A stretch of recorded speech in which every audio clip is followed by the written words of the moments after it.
जम्बूद्वीपे भरतखंडे आर्यावर्ते भारतवर्षे। जम्बू टॉक्स देखने वाले हमारे सभी दर्शकों का बहुत बहुत स्वागत, अभिनंदन। मैं हूं आपके साथ निधीश गोयल, कहता हूं आप सभी का यथोचित अभिवादन। श्रीमद् भगवद गीता इस श्रृंखला में अगला अंक आपके समक्ष प्रस्तुत है और ये अगला अंक जिस बारे में है उसके बारे में आपको बताता हूँ। जो हेडलाइन आप देख रहे हैं, स्वभाव एवं स्वधर्म, अधिभूत अधिदैव अधियज्ञ एवं अध्यात्म। जी हाँ, हमारा धर्म तो अपनी जगह है, लेकिन हमारा स्वभाव अपनी जगह है। कई बार कुछ शब्द ऐसे होते हैं जिन शब्दों को हम एक मान लेते हैं। आदत, चाहे वो अच्छी हो या बुरी हो, वो दोनों ही गलत हुआ करती है, दोनों ही गड़बड़ हुआ करती है। लेकिन स्वभाव, भाव, धर्म, आदत, इन सब चीजों में कहाँ से एक रूपता है, कहाँ से कोई चीज किसको क्या सिखाती है, क्या बताती है, जीवन जीने का कौन सा मार्ग पर आपको लेकर के जाती है। इन सब के बारे में जब तक हमें क्लैरिटी, यानी कि विचारों की स्पष्टता नहीं होती है, क्लैरिटी ऑफ थॉट्स नहीं होता, तब तक हम भटकने लगते हैं, अपने अपने हिसाब से कुछ मानक तय करने लगते हैं। और वो मानक अगर सही नहीं होते तो हमारे जीवन को भी वो भटकाव दे सकते हैं। ये भटकाव न हो, इसीलिए ये श्रृंखला आयोजित की गई है। ये अगला अंक आपके समक्ष प्रस्तुत करने से पहले आपसे कहना चाहूंगा, ये जम्मू टॉक्स है, ये जम्मू थॉट्स है। इस विचार को पूरे अधिकार के साथ ग्रहण कीजिए। चैनल को सब्सक्राइब करें, बगल वाली घंटी बजाकर बेल आइकन एक्टिवेट करें, ऑल पर क्लिक करें, वीडियो को लाइक और शेयर करें और इस अभियान में, पूर्ण जम्बू द्वीप के इस अभियान में हमारा सहयोग अवश्य करते रहे। स्वागत करता हूं हमारे बीच पधारे हुए मनीषी विद्वान प्रोफेसर रामेश्वर मिश्र पंकज जी। गुरु जी प्रणाम, कैसे हैं? नमस्कार नमस्कार जी निधीश जी। ठीक है, जी गुरु अपना जी। गीता का आज का व्याख्यान प्रारंभ करते हैं। जी ओम कृष्णाय वासुदेवाय हरे परमात्मने प्रणतक्लेशनाशाय गोविंदाय नमो नमः। वसुदेव सुतं देवं कंसचाणूरमर्दनं देवकी परमानंदं कृष्णं वंदे जगद्गुरुं। सर्वोपनिषदो गावो दोग्धा गोपाल नंदन पार्थो वत्सः सुधीर भोक्ता दुग्धम गीतामृतम महत्। गीता सुगीता कर्तव्या किमञ्जैः शास्त्र विस्तरैः या स्वयं पद्मनाभस्य मुख पद्माद् विनिश्रुता। हरि ओम। मित्रों, मैंने आज अंत में जो श्लोक कहा है वो बहुत ही सोच समझकर वो गीता की स्तुति में कहा जाता है। गीता सुगीता कर्तव्या किमन्यैः शास्त्र विस्तरैः या स्वयं पद्मनाभस्य मुख पद्माद विनिश्रुता। गीता का ही भली भांति अध्ययन करना चाहिए, अन्य शास्त्रों के विस्तार से क्या प्रयोजन। अब सामान्यतः है, जो लोग जानकार हैं, जो उस पूरे ज्ञान परंपरा से परिचित हैं, वो तो इसको सम्यक रूप में लेंगे। लेकिन ऐसे बहुत से लोग हैं इन दिनों जो कहते हैं कि बस गीता पढ़ लो और क्या करना है, गीता में तो सबका सार है। तो इस श्लोक में ये नहीं कहा है कि केवल गीता पढ़िए, कहा है गीता सुगीता कर्तव्य, गीता का विशेष विशेष अध्ययन, विशेष स्वाध्याय, विशेष मनन करना चाहिए। कि मन्यई शास्त्र विस्तरई, अन्य शास्त्रों के विस्तार में मत फंसिए।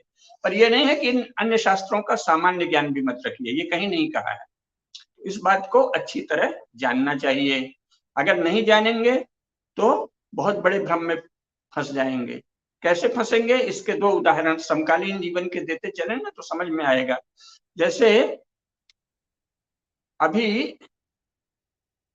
कुछ मूर्खों ने कहा कि संविधान ही हमारी गीता है। अब वो निबट मूर्ख हैं, पहले तो वो जानते ही नहीं कि संविधान का अर्थ है। कॉन्स्टिट्यूशन अंग्रेजी में है, जिसका काम चलाऊ तौर पे अर्थ कर दिया गया और सरकारी मोहर लगा दी संविधान। लेकिन उसका वास्तविक अर्थ क्या है? शासन विधान। कॉन्स्टिट्यूशन ऑफ इंडिया क्या है? भारत का शासन विधान। तो शासन विधान को गीता कहने का क्या अर्थ है? शासन विधान को गीता कहने का यह अर्थ है कि फिर भारत में कम से कम जो वहां का बहुसंख्यक समाज है, हिंदू समाज है, उसका कोई धर्म नहीं रहेगा, धर्मशास्त्र नहीं रहेगा। राजा राजा की आज्ञा, राजा के कानून, राजा के शासन, राजा जो चाहे। कल को उसने कह दिया समाजवाद, फिर कह दिया साम्यवाद, फिर कह दिया हिंदू धर्म तो मानवता के लिए हानिकर है। जैसे कि बहुत से लोग कह रहे हैं इस समय, कांग्रेस के समर्थक हिंदू धर्म पर बिल्कुल उसकी एक तो पहले ही हिंदू धर्म की उपेक्षा की है, फिर उसकी गर्दन पर सवार है कि इसको एकदम मसल देंगे, मसोस देंगे, मार डालेंगे। और उनके अनुसरण में भारतीय जनता पार्टी के भी बहुत से मूर्ख यही कह देते हैं कि संविधान ही गीता है। वो मूर्ख है। संविधान शब्द की बजाय सही अगर अनुवाद होता तो ये भ्रम नहीं होता, भारत का शासन विधान। तो शासन विधान बहुत महत्वपूर्ण है, लेकिन शासन किसके लिए, शासन क्यों, इस सब पर लगातार बहस होती रहती है। तो जो समाज है जिसका कोई शासन कर रहा है, उसको उस समाज की परंपराएं, मान्यताएं सब माननी पड़ती हैं, अन्यथा वो अनधिकृत कहलाता है। अंतरराष्ट्रीय कानूनों के अनुसार भी अगर भारत का शासन हिंदू धर्म को संरक्षण नहीं देता, विधिवत अधिकृत संरक्षण नहीं देता, जैसे कि मजहब और रिलीजन को दे रहा है, अल्पसंख्यकों के मजहब और रिलीजन को जैसा संरक्षण मिल रहा है, वैसा संरक्षण जब तक बहुसंख्यकों के धर्म को नहीं देता, तो वस्तुतः वो अंतरराष्ट्रीय पैमाने पर भी अनधिकृत शासन। इंग्लैंड का ही उदाहरण लें तो जो मूल समाज है उसके लिए शासन सर्वप्रथम है। और अगर भारत का शासन सनातन धर्म को, हिंदू धर्म को संरक्षण नहीं देता और उसको संरक्षण की घोषणा किए बगैर अल्पसंख्यकों के संरक्षण के लिए विशेष प्रावधान कर देता है, तो उसे कहेंगे वाइल्ड एब इनिशियो, आरंभतः शून्य, अपने आप रद्द हो जाएगा। पता नहीं क्यों हमारे सर्वोच्च न्यायालय में किसी ने कोई याचिका नहीं दायर की, या हो सकता है कि सर्वोच्च न्यायालय के न्यायाधीश बहुत अधिक शासन के नियंत्रण में रहते हैं, तो कांग्रेसी शासन में शायद ये नहीं होता, अभी भी होगा या नहीं पता नहीं। लेकिन अगर इंग्लैंड का ही उदाहरण लें तो सनातन धर्म के संरक्षण के बिना अल्पसंख्यकों का मजहब और रिलीजन का विशेष संरक्षण आरंभतः शून्य है, अवैध है, विधि विरुद्ध है, अनधिकृत है। तो ये क्या हुआ, शासन विधान। अब शासन विधान को गीता यानी एक ऐसा शास्त्र जो देश काल से बंधा नहीं है बल्कि सदा के लिए है, सार्वभौम है, संपूर्ण मानव जाति के लिए है, आप उसको संकीर्ण करना चाहते हैं। और फिर कल को आपने संविधान में 104 संशोधन किए हैं तो गीता में भी संशोधन करोगे, तो ये मैंने कहा शुरू में कि ये मूर्खों का कथन है। तो ये होता है, अगर आप अपनी ज्ञान परंपरा से परिचित नहीं है तो गीता सुगीता कर्तव्य का अर्थ क्या कर देंगे, बस गीता पढ़ो और सब भूल जाओ। तो और सब भूल जाओ तो क्या होगा, इसका भी एक दो उदाहरण देते हैं। लेकिन उसके पहले दूसरी बात यह है कि कुछ लोगों ने कह दिया कि गीता को संविधान की पुस्तक घोषित कर दो या गीता को राष्ट्रीय धर्म ग्रंथ घोषित कर दो। वो भी अज्ञान है। अगर केवल गीता की पढ़ाई होगी, भाई हिंदू धर्म को अधिकृत रूप से घोषित करिए ना, जैसे कि इंग्लैंड में है, फ्रांस में है, जर्मनी में है, स्विट्जरलैंड में है, स्वीडन में है, नॉर्वे में है, पुर्तगाल में है, स्पेन में है, संयुक्त राज्य अमेरिका में है। बहुसंख्यकों का रिलीजन शासन का अधिकृत कर्तव्य घोषित है, वो उसके अधिकृत संरक्षक है। इंग्लैंड का क्राउन प्रोटेस्टेंट चर्च का अधिकृत संरक्षक है, इसलिए जो भी वहां आज्ञा जारी होती है वो हिज मैजेस्टी या हर मैजेस्टी के नाम से होती है। क्यों? क्योंकि वो रिलीजियस हेड है, वो प्रोटेस्टेंट चर्च के हेड हैं, महाराजा या महारानी। तो इसलिए जो आज्ञा जारी होती है वो किसकी ओर से होती है, प्रोटेस्टेंट चर्च के हेड की ओर से। प्राइम मिनिस्टर की ओर से कोई सरकारी आज्ञा नहीं जारी होती। भारत में उसकी नकल कर ली तो कहते हैं राष्ट्रपति की ओर से आज्ञा जारी होती है, लेकिन यहाँ का राष्ट्रपति तो हिंदू धर्म का संरक्षक नहीं, तो उसकी ओर से क्यों आज्ञा जारी होती है। तो ये सब बहुत ही अविचारित स्थिति है, इस पर अलग से बात करेंगे। अब मूल बात आती है कि अगर आपने केवल गीता को कर लिया कि गीता सुगीता कर्तव्य का ये अर्थ कर दिया कि गीता ही पढ़नी चाहिए, अन्य कुछ नहीं, तो क्या होगा, उसका एक उदाहरण देते हैं। हम सभी की परम पूज्य महान संत हैं संत मीराबाई। मीराबाई से बहुत कम भक्त इतने ऊंचे हुए हैं जितने मीराबाई। और उनका एक प्रसिद्ध भजन है, मेरे तो गिरधर गोपाल दूसरों न कोई। सभी लोग कहते हैं। अब मान लीजिए कि भारत में तो ये ज्ञान है कि ये भक्ति की पराकाष्ठा है, मेरे तो गिरधर गोपाल दूसरों न कोई, संतन जिंग बैठ बैठी लोक लाज कोई, छाड़ दई लोक लाज क्या करेगा कोई इत्यादि। तो बस गिरधर गोपाल की भक्ति बहुत ऊंची भक्ति है। ये ऊंची भक्ति कब मान्य है, जबकि बाकी सब ज्ञान भी चल रहा है, कर्मयोग भी चल रहा है, लोग पुरुषार्थ भी कर रहे हैं। तो ज्ञान, कर्म और भक्ति तीनों का जिस समाज में सम्यक ज्ञान है, वहां अगर कोई भक्ति में बहुत आगे बढ़ गया तो उसका भी उतना ही सम्मान होगा जितना महान ज्ञानी का या जितना महान कर्मठ कर्मयोगी का, है ना। तो मान लीजिए ये ज्ञान नहीं है समाज में, तो क्या होगा? मान लीजिए भारत में केवल समझाने के लिए किसी इलाके में, राजस्थान के राजाओं में कुछ लोगों का बड़ा झुकाव आ गया था इंग्लैंड के प्रति बिना जाने। तो मान लीजिए कि क्रिश्चियनिटी आ जाती है और क्रिश्चियनिटी में मीराबाई पैदा होती हैं और वो गाती हैं, मेरे तो गिरधर गोपाल दूसरों न कोई। तो क्या होगा? वही होगा जो इंग्लैंड में हुआ, जो फ्रांस में हुआ, जो जर्मनी में। उनको डायन कह दिया जाता। अगर मीराबाई किसी क्रिश्चियन समाज में होती और अपने संस्कार वश, या अगर राजस्थान में क्रिश्चियनिटी आ जाती और उस समय मीराबाई, वहां के राजा क्रिश्चियन हो जाते और मीराबाई ये गाती कि मेरे तो गिरधर गोपाल दूसरों न कोई, तो क्या होता? उनको डायन कह दिया जाता और उनको कहा जाता कि ये तो भूत प्रेत और राक्षस और शैतान के बहकावे में है, इसको जला दो, मार दो। यूरोप में, इंग्लैंड में स्वयं दूसरे महायुद्ध के बाद तक कुछ ऐसी स्त्रियां जिनमें कुछ विशेष आध्यात्मिक शक्ति थी, जिनको कुछ दिखता था, उनकी थर्ड आई जागृत थी, तो उन्होंने कहा कि पहले ही बता देती थी कि देखो जर्मनी ये करने वाला है, देखो हिटलर ये करने वाला है, तो उसका तो पहले सेना ने लाभ ले लिया। ऐसी स्त्री थी, एक बड़ी प्रसिद्ध स्त्री है इंग्लैंड में, जिसको ये दिखता था, तो उसका उस समय इंग्लैंड की सेना ने बहुत लाभ लिया, सैनिक अधिकारी बने। बाद में जब चर्च के पादरियों को ये पता चला कि ऐसी कोई स्त्री है, तो उन्होंने कहा ये तो बहुत खतरनाक है, हमारी पोल खोल देगी, तो उन्होंने कह दिया कि ये डायन है, इसको शैतान आ जाता है, शैतान इसको ये सब दिखाता है। तो उसको बाकायदे 1954 है, या अभी इस समय पुस्तक मेरे पास नहीं है, यानी द्वितीय महायुद्ध के बाद, या तो 1950 या 1954 में इंग्लैंड की उस अत्यंत प्रतिभाशाली आध्यात्मिक शक्ति से संपन्न देवी को जला दिया गया, उस महिला को, उस स्त्री को जला दिया गया, ये कह के कि ये विच है। विच हंटिंग का ये अंतिम केस है इंग्लैंड में। इसके बाद बहुत हाहाकार मचा, फिर वो उसको फिर ये कहा गया कि अगर आप किसी को विच मानते भी हैं तो मार नहीं सकते, हत्या नहीं कर सकते। विच की धारणा अभी भी इंग्लैंड में मौजूद है, लेकिन अब विच हंटिंग प्रतिबंधित है। डायन कह के आप राज्य किसी को जला नहीं सकता जिंदा। तो अगर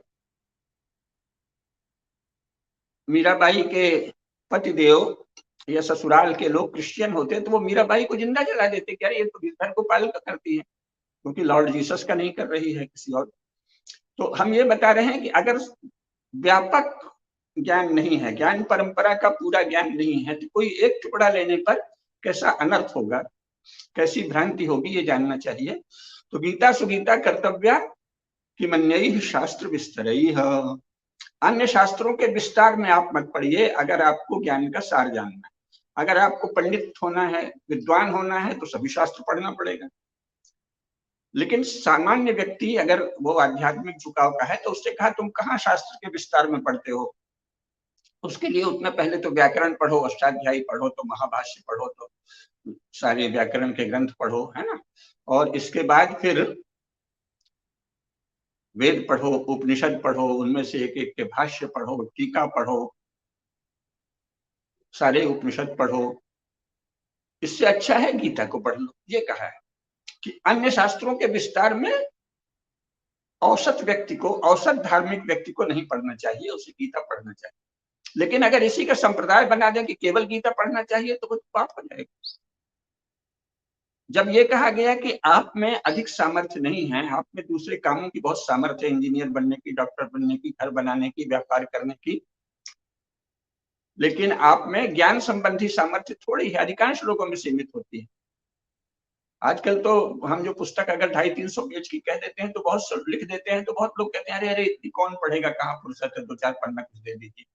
तो ज्ञान की सामर्थ्य अधिकांश लोगों में नहीं होती है, कुछ विशिष्ट लोगों में। जैसे अन्य कलाएं भी है ना, संगीतज्ञ हर व्यक्ति नहीं होता, पहलवान हर व्यक्ति नहीं होता, इंजीनियर हर व्यक्ति नहीं होता, उसमें कुछ सामर्थ्य होती है तभी होता है। वास्तुविद हर व्यक्ति नहीं होता, पुजारी हर व्यक्ति नहीं हो सकता, जूता बनाने वाला भी हर व्यक्ति नहीं हो सकता। अगर उसकी रुचि ही नहीं है तो बहुत कोई आसान काम है, यहाँ तक कि ईंट भी बनाना है, अगर आपकी रुचि नहीं है तो आपको दबाव भी दिया जाएगा तो बहुत समय लगेगा सीखने में, आपसे नहीं बनेगा, वो बिगड़ जाएगा ईंट। तो इसलिए जिसकी सामर्थ्य कम है ज्ञान के मामले में, अन्य मामलों में सामर्थ्य बहुत होते हुए भी जिनकी सामर्थ्य ज्ञान के मामले में कम है, उनको कहा गया कि गीता पढ़ लो, अन्य शास्त्रों के विस्तार में तुम मत फंसो। इसका ये मतलब नहीं कि कोई नहीं फंसे, तुम पर दया करके ये कहा जा रहा है तुम्हारे प्रति करुणा भाव से कि अरे भाई तुम्हारे इतनी सामर्थ्य नहीं है कि तुम अन्य चीजों को जान लो, तो तुम गीता पढ़ लो। इसी प्रकार स्वधर्म की बात है। जब कहा जाता है कि स्वधर्म का पालन करिए, तो उसमें यही है कि समाज में धर्म का ज्ञान है, बड़े बड़े विद्वान हैं, शंकराचार्य हैं, महामंडलेश्वर हैं, शास्त्रज्ञ हैं, विद्वान हैं, वो दिन रात शास्त्र के प्रवचन और टीका के रूप में, फिर उनमें से उनसे जो अपेक्षाकृत कम स्तर के लोग हैं, उतने बड़े विद्वान नहीं हैं, किसी एक ही ग्रंथ को लेके, महाभारत या श्रीमद् भागवत या किसी एक चीज को लेकर प्रवचन करते हैं। प्रवचनकार को धर्माचार्यों से बहुत ही कम प्रतिभा का माना जाता है। धर्माचार्य कौन है? तो सारे शास्त्रों के ज्ञाता हों। प्रवचनकार, कथोपदेशक, भागवत आदि पढ़ने वाले कौन है? जिन्होंने एक शास्त्र की विशेषज्ञता अर्जित की है और उस पर बड़े विस्तार से बोलते हैं और लोकप्रिय ढंग से बोलते हैं, जिससे साधारण लोगों के दिमाग में जाए, लोक रंजन हो लोग को। वो बहुत बड़ा काम है कि जन जन में हमारे यहाँ जो धर्म की चेतना विकसित है, गांव में कहीं भी चले जाइए, अगर वो हिंदू है तो वो जानता है कि खट खट में भगवान है, खट खट में रम रहा है वही, है ना, और सर्वत्र है पर तुझ में मुझ में खड़क खम्भ में, सब जगह भगवान है। तो ये उन्हीं कथावाचकों, उपदेशकों और बहुत से जो कवि हुए हैं उनका योगदान। केवल शास्त्र की भाषा तो सब लोग नहीं समझ सकते, तो सबका अपना महत्व है। तो इसके द्वारा सामान्य धर्म का ज्ञान समाज में एक मोटे तौर पे फैला है कि भाई आप योद्धा हैं तो आपको ये करना चाहिए, आप कलाकार हैं तो आपको ये करना चाहिए, ज्यादा ध्यान इसी में देना चाहिए। आप अगर गृहिणी हैं तो आपको घर अच्छे से संभालना आना चाहिए। आप गृहपति हैं तो आपका कर्तव्य है कि ये देखना कि पहले गृहिणी खा ले, घर के सब सदस्य खा लें, तब आप भोजन करें। शास्त्र में तो यही कहा है। अब किसी समय इतना पतन आया कि घर की जो गृहिणी है वो सबसे अंत में खाती थी, ये तो महापाप है, तो बहुत से घरों में चलता है। तो कि धर्मशास्त्र क्या कहते हैं? पत्नी या तो साथ में खाए या पहले खा ले, तभी आप खा सकते हैं। सारे ही घर में ब्राह्मण कोई आए हैं, अतिथि आए हैं, भृत्य आदि हैं, बच्चे हैं, उन सबको भोजन कराने के बाद गृहपति को भोजन करना चाहिए। वो नहीं जानते तो कह दिए सब गृहिणी तो सबसे अंत में खाएगी। हो सकता है ये सोचा हो कि गृहिणी ही असली गृहपति है, गृह की स्वामिनी है। तो अगर वो गृह की स्वामिनी है और उसका स्वामिनी के रूप में सम्मान है कि भाई तू ही मालकिन है, हम सब तो लोग घर के मामले में तेरे आश्रित हैं, तब ठीक है, तब वो अंत में खाए। जो भी स्वामी है घर का या स्वामिनी है, उसे सबसे अंत में भोजन करना चाहिए। लेकिन अगर उसे आप स्वामिनी नहीं मान के कोई मानता है कि मैं गृह स्वामी हूँ, मैं गृहपति हूँ, तो उसे सबसे अंत में भोजन करना चाहिए। अगर ये ज्ञान नहीं है तो उल्टा हो जाएगा, तो उसमें पाप पड़ेगा। तो सामान्य धर्म का ज्ञान होना चाहिए, और सामान्य धर्म का ज्ञान समाज में सदा से रहा है। शास्त्रों के जानकार विद्वानों के कारण, श्रेष्ठ तपस्वियों, सन्यासियों के कारण, धर्माचार्यों के कारण, फिर कथोपदेशकों के कारण, भागवत आदि पर प्रवचन करने वालों के कारण, फिर लोकगीत और लोक आख्यानों के द्वारा इस बात को फैलाने के कारण, पंचायतों के कारण, खाप के कारण, जाति पंचायत के कारण, सब जगह ये बात होती रहती है। तो उसमें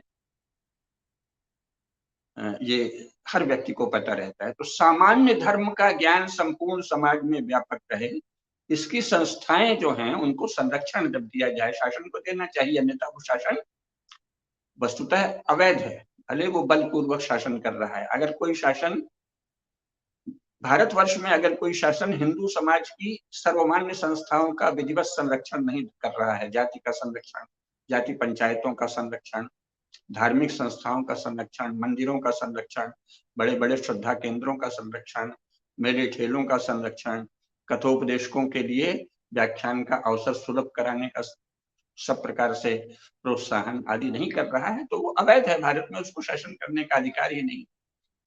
तो जब सभी हमारी धार्मिक, सांस्कृतिक, सामाजिक संस्थाओं का संरक्षण होता है, सामान्य धर्म का समाज में ज्ञान व्यापक होता है, तब फिर स्वधर्म की बात आती है। तो स्वधर्म का निर्धारण कैसे होता है? मेरा क्या स्वधर्म है? तो एक तो ये है कि आप कहाँ पैदा हुए हैं, उससे भी बहुत कुछ तय हो जाता है, क्योंकि हर जगह हर कहने को तो ठीक है, लेकिन फिर भी बहुत कुछ, अगर आप में विशेष प्रतिभा नहीं है, ऐसे तो लोग मुस्लिम काल में भी, जहाँ की सब कुछ बहुत ही कठोर कानून था, उसमें भी गुलाम लोग बादशाह हो गए। क्यों? क्योंकि उनमें विशेष प्रतिभा थी। मारकाट की प्रतिभा होगी, हत्या की प्रतिभा होगी, छलगाट की प्रतिभा होगी, युद्ध की प्रतिभा होगी, कोई भी प्रतिभा हो, पर ऐसी प्रतिभा थी कि गुलाम होकर बादशाह हो गए। फिर हिंदुओं में तो ये सरलता से होता है कि जो भिखारी है वो भी राजा बन सकता है, अगर उसमें कोई विशेष गुण है, तो ऐसे होता ही रहा है। तो ये विशेष बात है, लेकिन सामान्यतः क्या होता है, आप जिस परिस्थिति में पैदा होते हैं, जिस कुल में, उससे बहुत कुछ निर्धारित हो जाता है कि भाई आप कितना तो सरलता से कर लोगे।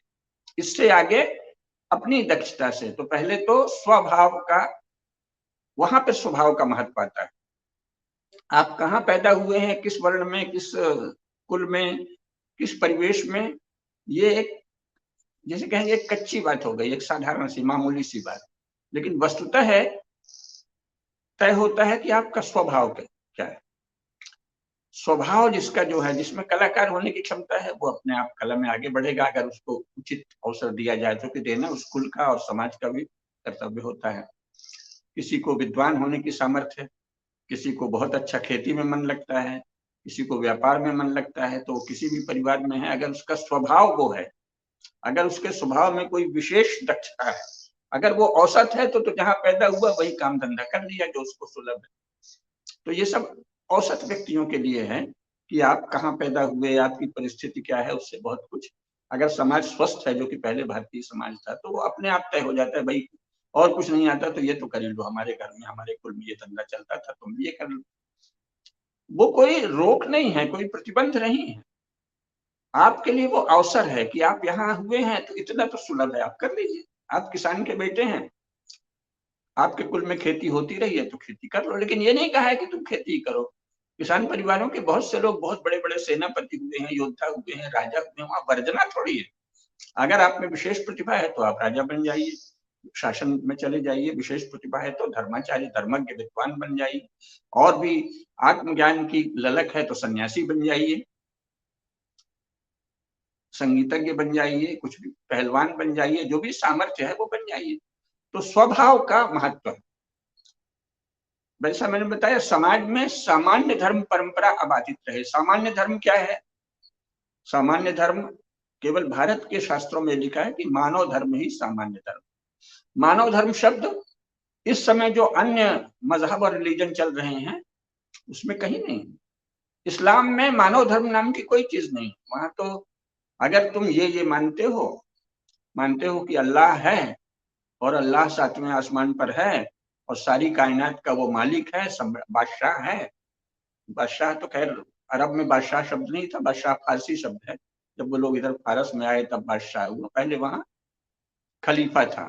तो अगर आप मानते हो कि अल्लाह सारी कायनात का खलीफा है, सबसे बड़ा है, या बस वो अल्लाह है, बहुत बड़ी शक्ति है, अल्लाह कह दिया, अल्लाह अकबर, बहुत ही महान है अल्लाह, और उसके आखिरी पैगंबर मोहम्मद साहब हैं, और उनको इल्हाम हुआ था, तो उन्होंने उस इल्हाम में जो जो बताया वो बाद में उनके जाने के लगभग 100 साल बाद लोगों ने संग्रह कर लिया। तो आप उसे कुरान नाम दिया।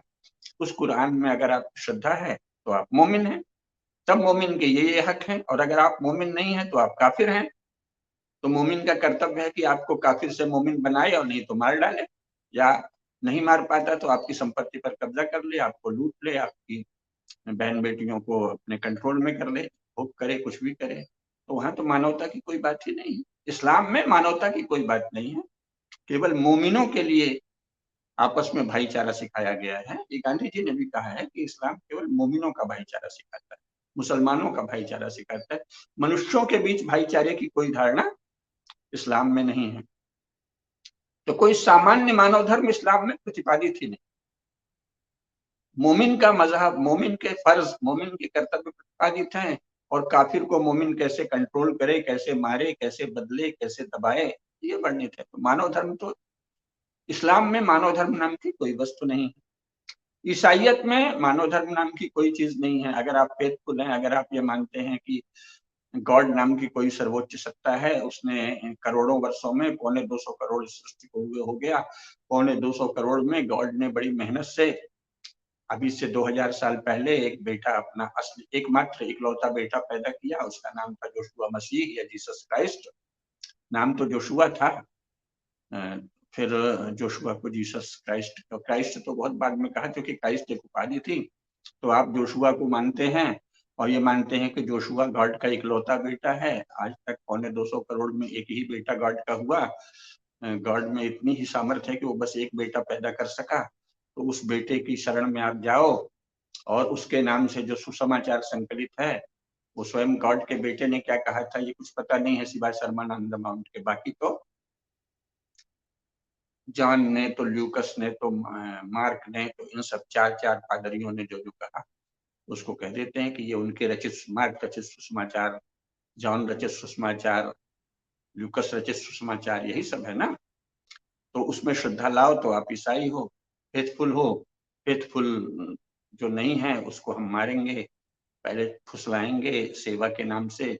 अगर वो बीमार है तो सेवा करेंगे, उसको अपने अपने स्कूल में लाके पढ़ाएंगे, किसी भी तरह फुसलाएंगे और फिर उसे ईसाई बना लेंगे और बपतिस्मा दे देंगे। और अगर ईसाई नहीं बना तो उसको मार डालेंगे। पहले तो यही था। आधुनिक यूरोप ईसाई नहीं है, दूसरा आधुनिक यूरोप एनलाइटेंड है, प्रबुद्ध है, ईसाई नहीं है, इसलिए अब वो ये नहीं करते। लेकिन अभी आज से 150 साल पहले तक तो यही करते थे, जो ईसाई नहीं है उसको मार डालो, उसको खत्म कर दो। पहले कोशिश करो, बहलाओ फुसलाओ, कुछ सेवा भी खिदमत कर दो, मैंने ठगना, ठगो, ठग कर समझा दो कि देखो हो जाओ, मीठा बोलो, मीठा नहीं बोल, मीठा बोलने से वश में नहीं आता तो मार डालो।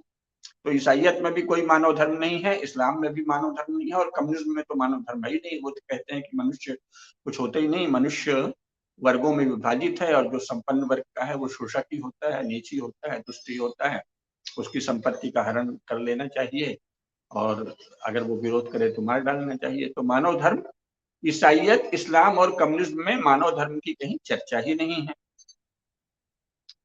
तो मानव धर्म तो पुरानी सभ्यताओं में था, और जो बची हुई सभ्यता एकमात्र जिसमें मानव धर्म है वो है हिंदू धर्म, सनातन धर्म। मनु स्मृति जिसे बाद में कह दिया, उसका नाम था मानव धर्म शास्त्र।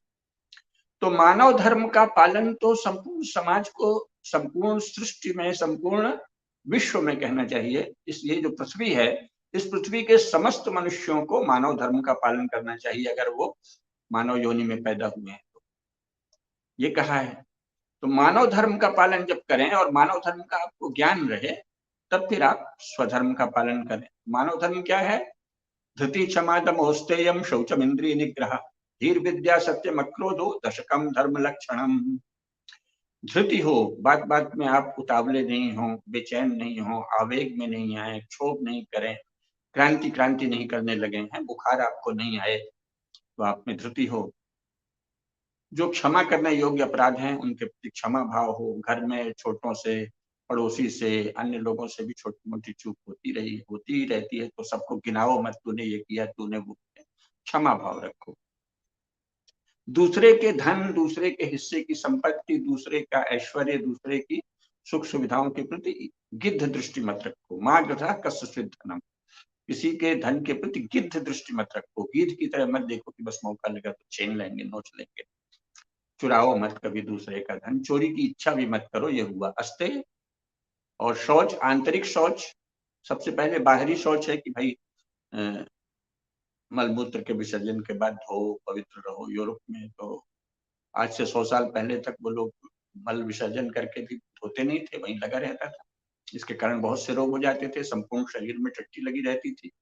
संपूर्ण यूरोप के अधिकांश लोगों को, सभी लोगों को आज से 150 साल पहले तक उनकी देह में टट्टी लगी रहती थी। पेशाब के बाद तो धोने का कोई कल्पना नहीं थी, मलमूत्र विसर्जन के बाद बाहरी शौच भी नहीं था, मंजन भी उन्हें नहीं पता था, और पेस्ट वेस्ट तो खैर अभी हुए हैं 100 साल के भीतर, तो इसीलिए उनके मुंह से बदबू आती रहती थी दांत से। तो बाहरी शौच भी नहीं। फिर स्नान तो वहां पहले जब तक बिजली नहीं आई थी तो पानी सबको सुलभ भी नहीं था, बर्फ में थोड़ी नहाएंगे, कहीं कहीं वो लोग बर्फ का गड्ढा खोद के महीने में एक बार सौना बाथ या कुछ अपने अलग अलग स्नान के तरीके किए थे, लेकिन सब लोग नहीं नहाते थे। तो कई बार साल साल भर नहीं नहाते थे, 2-2 साल नहीं नहाते थे, कुछ लोग जन्म भर ही नहीं नहाते थे।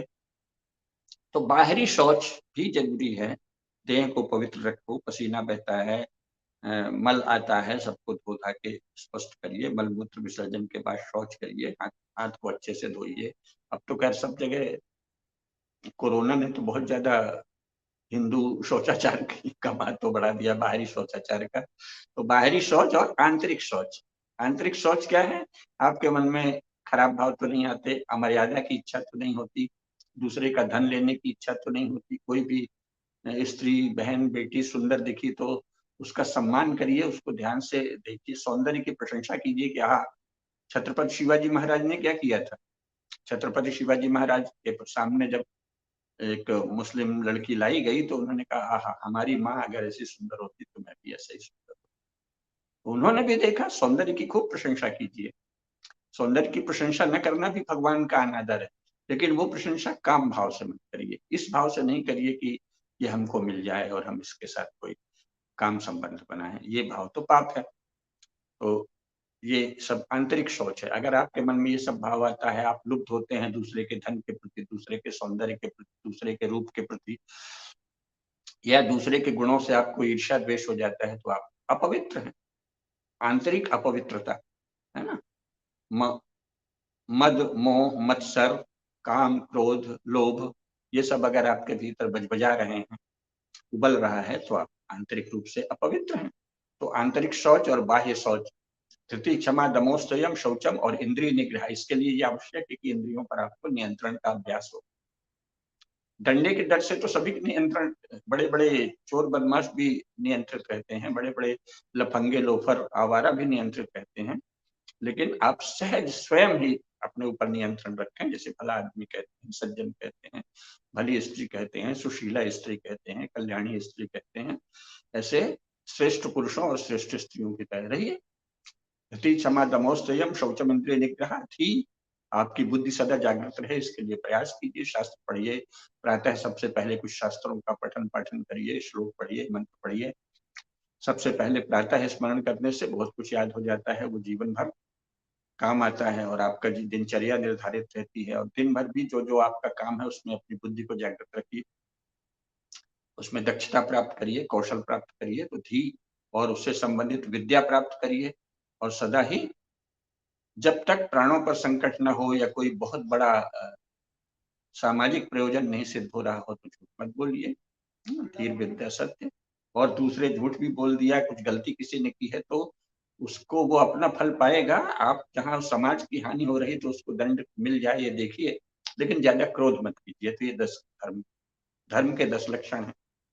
जब ये सामान्य धर्म का पालन होगा तब स्वधर्म की बारी आती है। अगर आप सामान्य धर्म ही नहीं करते, जैसे अगर आपने यम नियम की साधना नहीं की, तो आप योग के नाम पे तो योगा कर रहे हैं, उछल कूद बंदरों जैसी कूद रहे हैं और थोड़ी पहलवानी बढ़ा रहे हैं, शक्ति बढ़ा रहे हैं देह की, उसका कोई योग से संबंध नहीं है।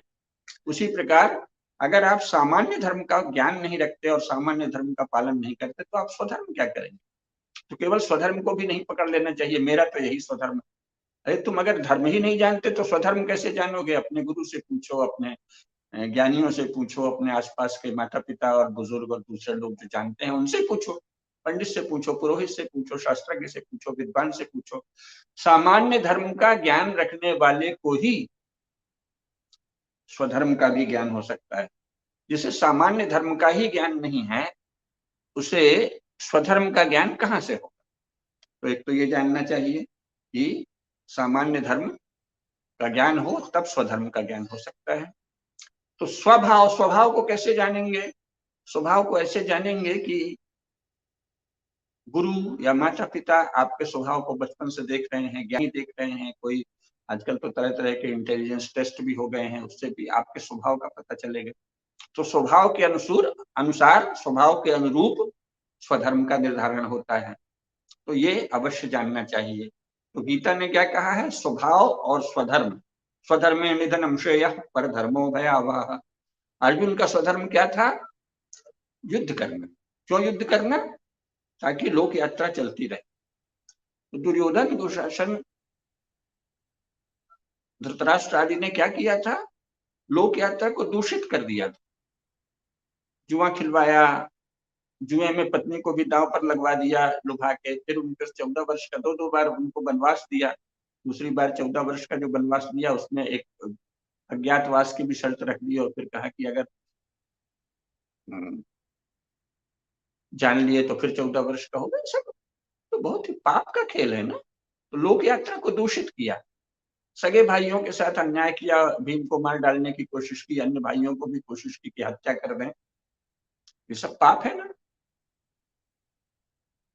तो लोक यात्रा दूषित होती है पाप से। जब कोई राजा या किसी समाज का शासक धर्म का पालन नहीं करता, धर्म की रक्षा नहीं करता, धर्म का संरक्षण नहीं करता, तो वो पापी हो जाता है।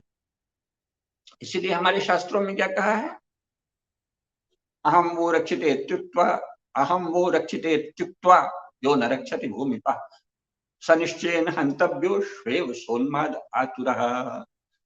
रक्षा का आश्वासन देकर जो राजा अपनी प्रजा की रक्षा नहीं करता, वो पागल कुत्ते की तरह मार डालना चाहिए। आतुर, उन्माद से आतुर श्वान की तरह, पागल हो गए कुत्ते की तरह मार डालना चाहिए। क्योंकि राजा का कर्तव्य क्या है, जिसके आप शासक बने हैं उसकी रक्षा करिए, नहीं तो इस्तीफा कर दीजिए अपने पद से, त्याग दीजिए, किसी अन्य को आने दीजिए। तो सबका स्वधर्म है। तो स्वभाव अपने बड़ों से, अपने गुरुजनों से, अथवा आजकल जो तरह तरह के इंटेलिजेंस टेस्ट आदि हुए हैं उसके द्वारा स्वभाव का निर्धारण करके आप जब अपने स्वभाव को जानेंगे और सामान्य धर्म का पालन भली भांति तो सबको करना ही है, मनुष्य मात्र को करना है। ये नहीं कहा है कि जो हिंदू है वही सामान्य धर्म का पालन करेगा, जी नहीं, शास्त्र हमारे ये नहीं कहते। शास्त्र कहते हैं जो भारत का शासक है उसका कर्तव्य है कि वो पहले ये घोषणा करे कि हम हिंदू, मुसलमान, ईसाई में कोई भेद नहीं करते। हम तो जो सामान्य धर्म है, अहिंसा, सत्य, अस्तेय आदि, वो सबको पालन करना पड़ेगा। वैसे तो इंडियन पीनल कोड भी यही कहता है, लेकिन हमारे शासकों ने 75 वर्षों में उसका पालन नहीं किया। अपने आप को कोई मोमिन कह के, मुसलमान कह के बलवाइयों की भीड़ आती है, आप कहते नहीं नहीं इनका, ऊपर से ऐसे चाटुकार खड़े कर दिए हैं। अब सोशल मीडिया में भी राजाओं के बहुत बड़े सेवक पैदा हो गए हैं, जो ये कहते हैं नहीं नहीं ये मुसलमानों का तो ये काम ही है, वो तो उनकी किताब सिखाती। प्रकारांतर से आप उन्हें वैधता देते हैं। भारत में ये तो पाप है। किसी भी चीज का हवाला देके अगर आप किसी के स्वभाव को, ये कम्युनिस्टों ने सबसे पहले शुरू किया था, ये जो पूंजीपति है ये तो शोषक ही होता है, नीच ही होता है। तो इसके द्वारा उन्होंने क्या किया, उन्होंने पूंजीपतियों की सेवा की। सारी दुनिया में कम्युनिस्ट पार्टी ने धनवानों की खूब सेवा की और फिर स्वयं धनवान बन गए। सेकेंड क्लास उसका जो मिलो वानविलास की पुस्तक ही है ना, नया वर्ग, न्यू क्लास, कम्युनिस्ट पार्टी के लोग नया वर्ग बन गए शासक पद। तो ये धनियों की सेवा का तरीका है। या आपने कह दिया कि ये धनी तो ऐसे ही होते हैं, नीच होते हैं, लुटेरे होते हैं, शोषक होते हैं। तो इस प्रकार आपने धनियों के शोषण को, नीचता को, अगर कोई धर्म से च्युत हुआ तो उसको वैधता दे दी। लोग कहेंगे अच्छा हाँ भाई वो तो ऐसे ही है ना, धनी है ना, तो वो तो नीच रहेगा ही, वो तो पूंजीपति है ना, वो तो बदमाशी करेगा ही। क्या कर रहे हैं आप, कोई नैतिक दबाव ही नहीं रहेगा समाज। तो उसी प्रकार आजकल सोशल मीडिया में ये बहुत चला है, अरे मुसलमानों का तो यही कुरान में यही लिखा है, वो यही करेंगे। अरे आप उसके दिखाने को आप विरोध कर रहे हैं, आप निंदा कर रहे हैं। कम्युनिस्टों ने यही किया, मैंने उसके लिए शब्द दिया था गालीबाज छड़ीदार, यानी गाली देते हैं और राजा का रास्ता बनाते जाते हैं, ये शासक बड़ा दुष्ट है, बड़ा वो है। तो उसको, उससे क्या है, शासन को वैधता मिलती है कि नीचता करो, बदमाशी करो। और आप प्रचार कर रहे हैं ये तो ऐसे ही हो। धनियों को वैधता मिलती है कि वो छल करें, कपट करें, बदमाशी करें, और देखने में एक थोड़ा सा आक्रोश समाज में आपने जगा दिया, बस अरे ये तो ऐसे ही होते हैं। तो इसी प्रकार ये कहना नहीं नहीं मुसलमान तो ऐसे ही होते हैं, वो तो बलवाई करेंगे, दंगा ही करेंगे, ये तो मुसलमानों की सेवा है, आप उनके बहुत बड़े खादिम हैं, सेवक हैं। और आप हिंदू तो किसी तरह नहीं है। जो भी हिंदू ये कहता है कि मुसलमानों का तो काम ही ये है, वो हिंदू नहीं है। हिंदू वो है जो कहे कि नहीं मानव धर्म का पालन तो सबको करना पड़ेगा। हम नहीं जानते तुम्हारी किस किताब में क्या लिखा है, जो जानता है हम भी जान लेंगे, विशेषज्ञ हो जाएंगे। उनकी किताब में जो लिखा है उसका भी पालन कोई नहीं करता। हमने अपनी पुस्तक बनावटी मुसलमान में दिखाया है कि कैसे अधिकांश मुसलमान कुरान की आज्ञा के अनुसार तो चलते ही नहीं है, तो वो बनावटी मुसलमान हो गए। उनका तो मस्जिदों में हक नहीं है, उनका मुसलमान के नाते कोई भी अधिकार मांगने का हक ही नहीं है अगर आप कुरान के अनुसार नहीं चलते। पहले आप कुरान की सारी आज्ञाओं का पालन कीजिए, नशेबाजी से दूर रहिए, फिल्मों से दूर रहिए। एक्टिंग नहीं कर सकता कोई भी मुसलमान फिल्म में, वो सब हमने दिखाया है। क्यों? क्योंकि वो हदूद गुनाह है, क्राइम अगेंस्ट अल्लाह है। नशा नहीं कर सकता, बीड़ी सिगरेट चरस गांजा अफीम शराब कुछ भी नहीं छू नहीं सकते, छूते ही हदूद गुनाह है, आपको 100 कोड़े मारे जाएंगे। जितने हमारे एक्टर हैं फिल्म जगत में मुसलमान, उनको एक तो 100 कोड़े रोज पढ़ने चाहिए शराब पीते हैं, और इसके बाद उनको काफिर घोषित कर देना चाहिए क्योंकि एक्टिंग नहीं करना है। तो पालन नहीं होता ना, तो आप कुरान का भी पालन नहीं होते। लेकिन हिंदू को इससे, वो तो शासक का काम है कि ये देखे कि भाई अगर तुम अपने आप को मोमिन कहते हो तो कुरान का पालन करो, अगर तुम अपने आप को क्रिश्चियन कहते हो तो बाइबिल का पालन करो। ये नहीं कि फुसलाने ठगने धोखा देने के लिए दूसरों को ईसाई बना के अपनी जनसंख्या बढ़ा के शासन में आने का अधिकार करने के लिए, छल पूर्ण करने के लिए आप ईसाई नहीं हैं। आपको बाइबिल में जो वचन है, पहले उनके अच्छे वचनों को भी पालन करो, फिर देखेंगे ठगी बगी। कुरान में भी है, पहले कुरान में जो लिखा है, नशा बंद करो, बीड़ी सिगरेट चरस गांजा अफीम शराब सब बंद, एक्टिंग बंद, फिल्मों में जाना बंद, फिल्म देखना बंद, संगीत बंद, फिल्मी संगीत कुफ्र है। जब आप ये करो तब देखेंगे, तब कहना कि हमको ये चाहिए, हमको मस्जिद के लिए मुक्ति, नहीं तो आपको मस्जिद पर भी कोई हक नहीं। तो इसी प्रकार हमको किसी भी चीज की, यानी सामान्य धर्म का पालन हिंदू, हर एक हिंदू का ये कर्तव्य है कि वो कहे कि भाई आपकी पुस्तक में क्या लिखा है, ये हम अपने विशेषज्ञों से पूछेंगे या आपके विशेषज्ञ बताएंगे, और वो सच्चा नहीं बताएंगे तो कोई निष्पक्ष न्यायाधीश है वो बताएगा, राजा बताएगा। लेकिन इतना पालन तो हर एक को करना होगा। सामान्य धर्म का पालन प्रत्येक व्यक्ति का कर्तव्य। अहिंसा हर एक को करनी ही पड़ेगी, सामान्य जीवन में अहिंसक रहना ही होगा। सिविल सोसाइटी में आपको अहिंसक रहना ही होगा। आप ये नहीं कह सकते कि मेरा मजहब, मेरी आइडियोलॉजी, मेरा विचार कहता है कि मारो इसलिए हम मारेंगे। दूसरों के घर को आप आग नहीं जला सकते, जलाओगे तो आपके घर को जलाया जाएगा, फिर ये भी उसको हक दो।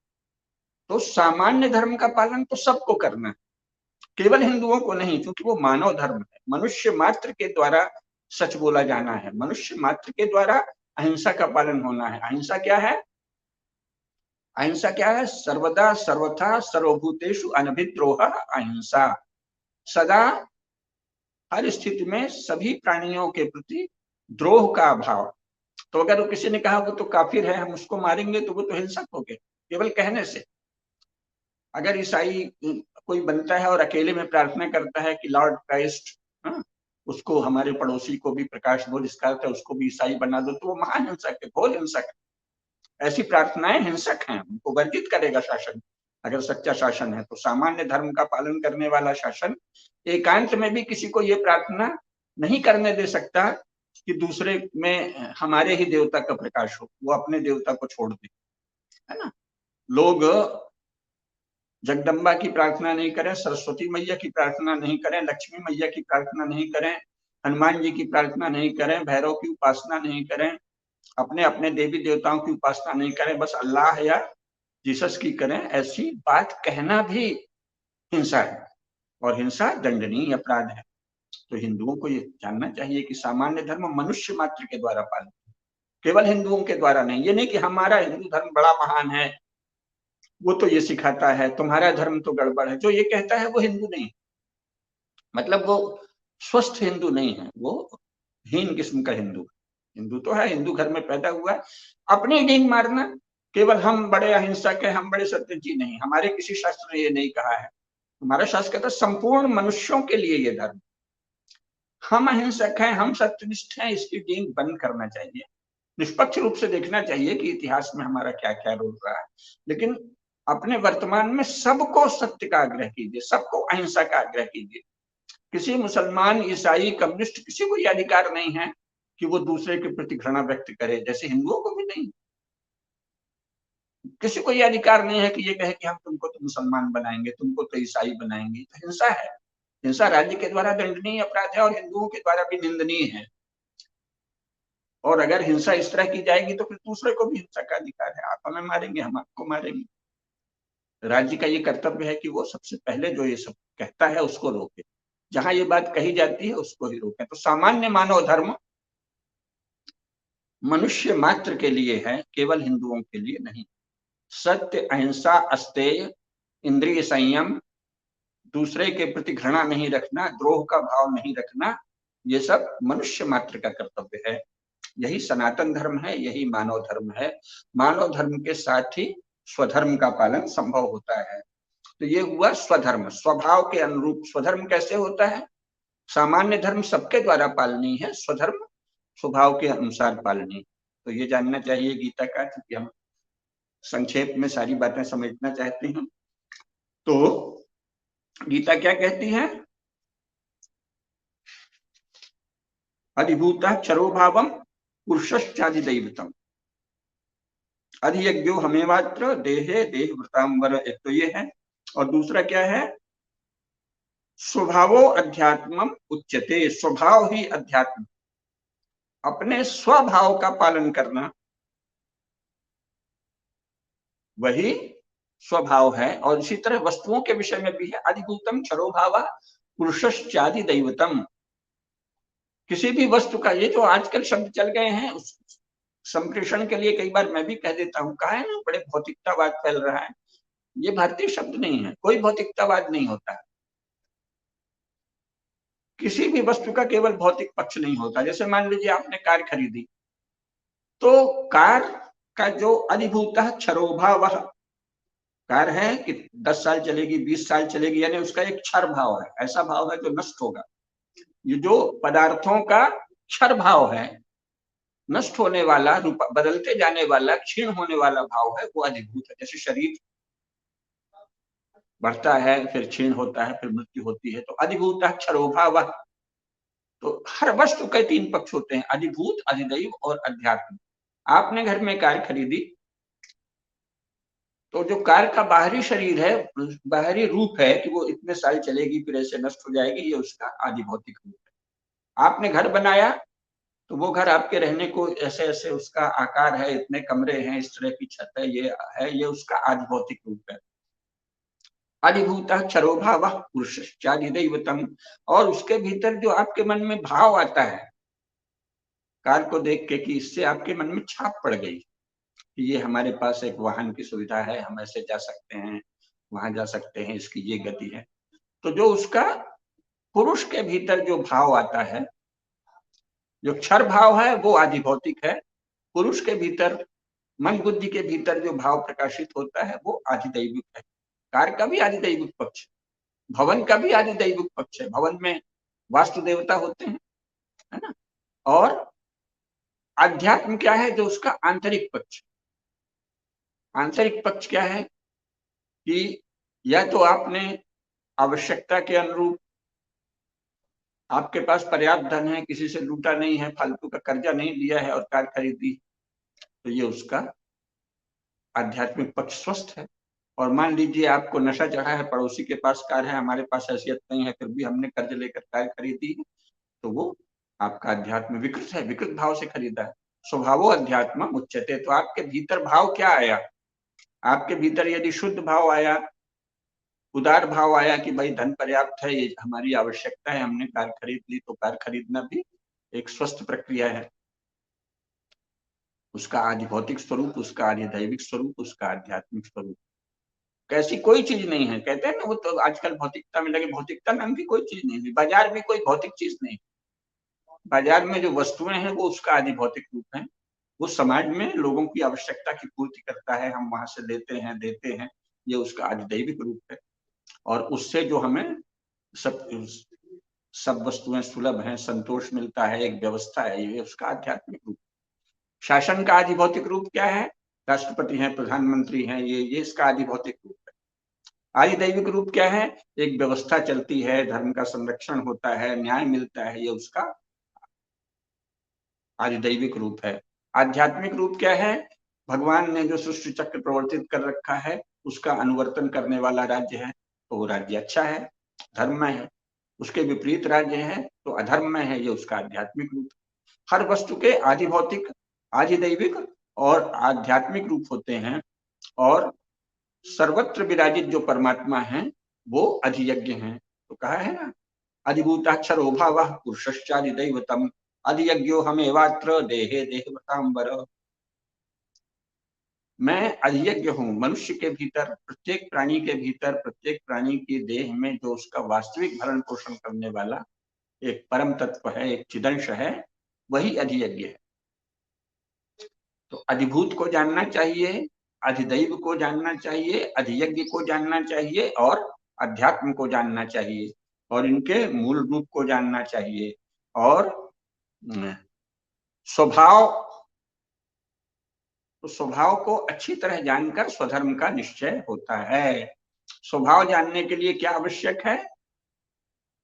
स्वभाव जानने के लिए पहले तो माता पिता और गुरुजनों से अथवा इंटेलिजेंस टेस्ट आदि जो होते हैं उनसे अपने स्वभाव को पहचाने, और सामान्य धर्म का ज्ञान प्राप्त करने के बाद ही स्वधर्म का निश्चय होता है। अगर आपने सामान्य धर्म ही नहीं जाना, अगर आपने मान लिया कि ये तो ऐसा ही है, हिंदू तो ऐसे ही होते हैं, हिंदू तो दग्गू होते हैं, तो ये क्या है? आप सामान्य धर्म भी नहीं जानते। मुसलमान तो ऐसे ही होते हैं, चाइनीज को मार सकते हैं, और वो तो उनकी किताब में लिखा है, तो आप सामान्य धर्म नहीं जानते। अगर आप सचमुच हिंदू हैं, मनुष्य हैं, तो आपको कहना चाहिए, जैसे आजकल यूरोप में मानववादी लोग हो गए हैं, तो वो कहते हैं भाई सभी मनुष्यों को ये काम करना चाहिए। इस समय यूरोप के प्रबुद्ध लोग मानवतावादी हैं, वो ईसाई नहीं है। I am not a Christian, किसने कहा? बर्ट्रैंड रसल ने कहा। क्रिश्चियन नहीं है, वो कहते हैं मैं क्रिश्चियन नहीं हूँ कि केवल क्राइस्ट ही उद्धार करेगा, हम इसको नहीं मानते, संपूर्ण मानवता के लिए नियम बनाएंगे। तो मानवतावाद जो है वो हिंदू धर्म के, सनातन धर्म के सबसे अधिक निकट है, क्योंकि मानव धर्म का आज तक एक ही शास्त्र है, उसका नाम है मनुस्मृति, उसका नाम भी है मानव धर्म शास्त्र। तो मानव धर्म शास्त्र कहाँ है? भारत में ही प्रतिपादित हुआ है, अन्यत्र कहीं मानव धर्म शास्त्र आज तक बना ही नहीं। अब मानवतावाद नाम से एक विचार उभर रहा है, उसका कोई व्यवस्थित शास्त्र नहीं बना है।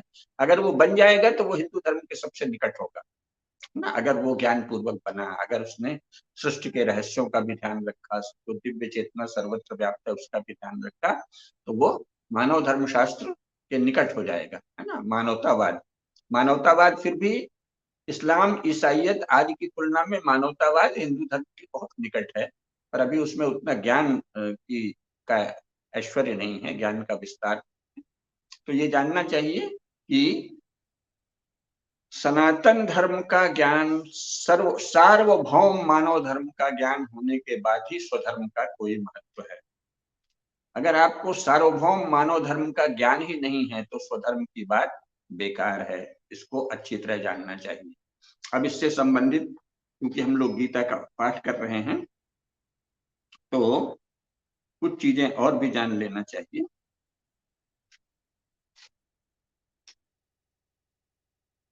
तेरहवें अध्याय में भगवान क्या बताते हैं? इदम शरीरम कौन्तेय क्षेत्रमित्यभिधीयते एतद्यो वेति तं प्राहुः क्षेत्रज्ञ इत्तद्विदुः। हे अर्जुन, यह जो शरीर है इसे ही क्षेत्र कहते हैं, ये क्षेत्र है। और इसको जो जानता है, यानी शरीर के भीतर क्या शक्ति है, क्या सामर्थ्य है, क्या सीमा है, उसको जो जानता है ना। तो इदम शरीरम कौन्तेय क्षेत्रमित्यभिधीयते एतद्यो वेत्ति तं प्राहुः क्षेत्रज्ञ इति तद्विदुः, है ना। तद्विदः क्षेत्रज्ञम च, तो असली क्षेत्रज्ञ कौन है? क्षेत्र को कौन ठीक से जानता है? आपके भीतर जो आत्मसत्ता है, जो परमात्मा का अंश है। क्षेत्रज्ञम चापि मां विद्धि सर्व क्षेत्रेषु भारत। क्षेत्र क्षेत्रज्ञ योर ज्ञानम यत्तद् ज्ञानम मतम मम। तो वास्तविक क्षेत्रज्ञ भगवान कहते हैं कि मैं ही हूँ, क्योंकि वो सारे जितने भी क्षेत्र हैं, जितने भी देह है, जितना भी शरीर है, जितने भी प्राणियों का, सबके विषय में वस्तुतः भगवान जी जानते हैं। तो मूल क्षेत्रज्ञ कौन है? भगवान। और हमारे भीतर भगवान का जो अंश है वो भी क्षेत्रज्ञ है। तो वो कहते हैं क्षेत्रज्ञम चापि मां विद्धि, मुझे ही क्षेत्रज्ञ भी जानो, है ना। सभी प्राणियों में वास्तविक क्षेत्रज्ञ मैं हूँ, परमात्मा हूँ। इसलिए कहा है ना, ईश्वरः सर्वभूतानां हृदयेषु तिष्ठति। प्रत्येक प्राणी के, प्रत्येक मनुष्य नहीं कहा है, ये ध्यान रखिए। और ईसाइयों की तरह प्रत्येक नर भी नहीं कहा है, केवल मेल के भीतर गॉड होता है और मेल के भीतर कॉन्शसनेस होती है। मेल के भीतर गॉड तो वो नहीं मानते, पर मेल के भीतर सोल होता है, पहले यही मानते थे।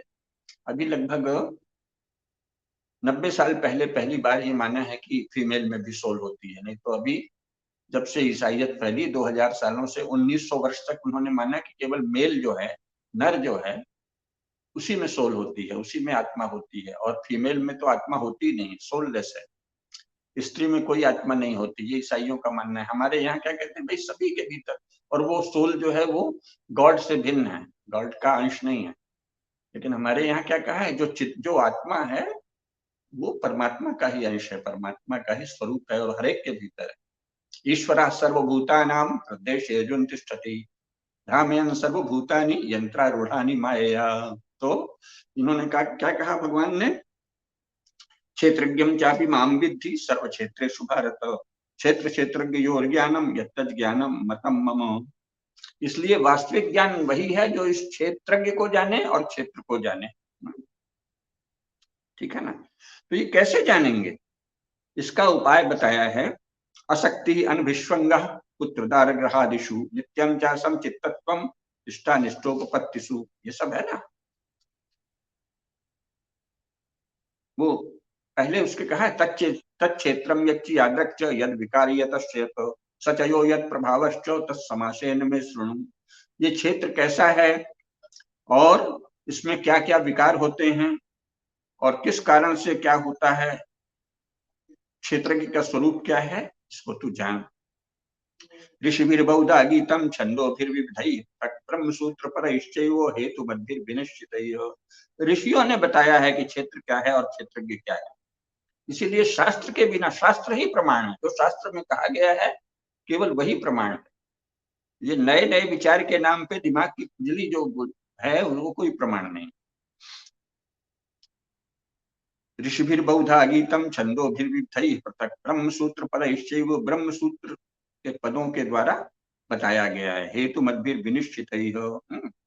तो क्या है, महाभूतानि अहंकारो बुद्धिरव्यक्तमेव च इंद्रियाणि दशैकं च पंचचेन्द्रिय गोचराः। 5 महाभूत हैं, क्षितिज जल पावक गगन समीरा, आकाश, जल, पृथ्वी, अग्नि और वायु, ये 5 महाभूत हैं। और इसके साथ इनसे उत्पन्न क्या है, अहंकार, अहम भाव, होने का भाव, मैं हूं, बुद्धि और मूल प्रकृति, अव्यक्त प्रकृति, ये क्या है, इनको जानना चाहिए। इंद्रियाणि दशैकम, का 10 इंद्रियां हैं, 5 कर्मेंद्री, 5 ज्ञानेन्द्री और मन है एकम, 11वां इंद्रिय है मन।